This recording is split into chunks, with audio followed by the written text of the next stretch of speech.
السلام علیکم، capital 51 news کے ساتھ میں ہوں آمنہ خان۔ سب سے پہلے head lines.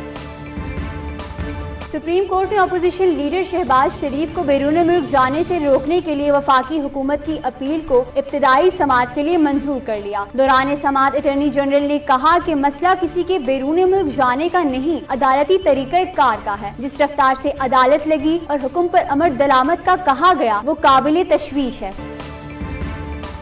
Supreme court of Pakistan نے سابق صدر اور پاکستان پیپلز پارٹی کے شریک چیئرمین آصف علی زرداری اور ان کی ہمشیرہ فریاد تارپور کے خلاف نیب ریفرنسز منتقلی کیس ڈی لسٹ کر دیا۔ نیب نے آصف علی زرداری اور فریاد تارپور کے خلاف مقدمات اسلام آباد منتقلی کی استدعا کر رکھی ہے۔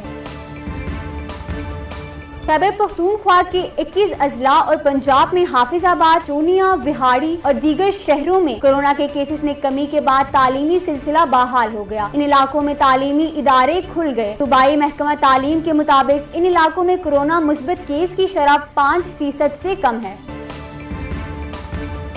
پاکستان کو کورونا ریڈ لسٹ میں ڈالنے کے برطانوی حکومت کے فیصلے کو برطانوی عدالت میں چیلنج کر دیا گیا۔ عدالت سے پاکستان کا نام ریڈ لسٹ سے ہٹانے اور فیصلے سے پاکستانی نژاد برطانوی شہریوں کو ہونے والے مالی نقصان کا ازالہ کرنے کی استدعا کی گئی ہے۔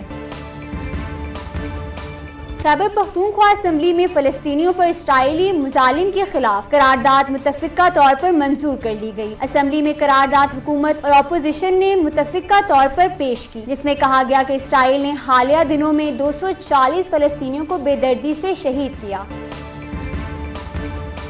این سی او سی کے اعداد و شمار کے مطابق پاکستان میں گزشتہ 24 گھنٹوں کے دوران کورونا وائرس کے مزید 2253 کیسز سامنے آئے۔ مزید 92 افراد اس مزی وبا کے سامنے زندگی کی بازی ہار گئے۔ 2783 مریض شفا یاب ہو گئے، جبکہ مثبت کیسز آنے کی شرح تقریباً 5% ہو گئی۔